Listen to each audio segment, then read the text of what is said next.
后来过来这件是罢免掉桃园的立委杜宽杰的志刚来指控，讲顶个月30号，因徛伫个街路边宣讲的时阵，互杜宽杰的人包围，佮化口河甲因干扰。这万不一，双方若起冲突，恐惊会危害到志刚甲用路人的安全。立委杜宽杰是以文字来回应，讲无言语，也即是具体冲突，讲任何的公民伫个公共的空间，拢有表达到意见的自由。立委杜宽杰的团队穿蓝色的甲，手举大旗，甲无同意罢免的扛棒，准备要过车路去头前的街路口。毋过遐早就徛一阵穿感觉色甲的志刚。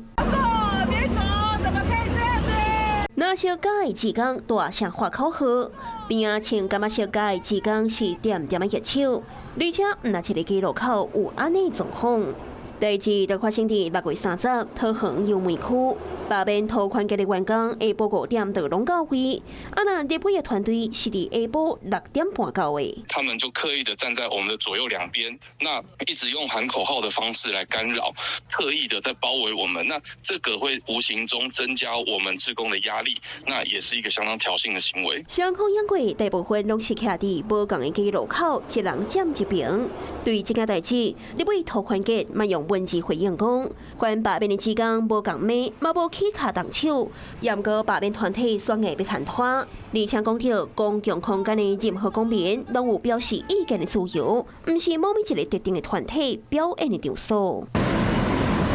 是讲后前路甲宽南路这个相车路口，平常时真侪车，迄阵搁当是下班时间，若真正起冲突，大家安全是要安怎呢？大罢免存无几工，双方继续交锋。Hello， 我是陈雅玲。想要抢先掌握最及时的新闻资讯吗？赶快订阅、按赞、开启小铃铛，锁定华视新闻 YouTube 频道。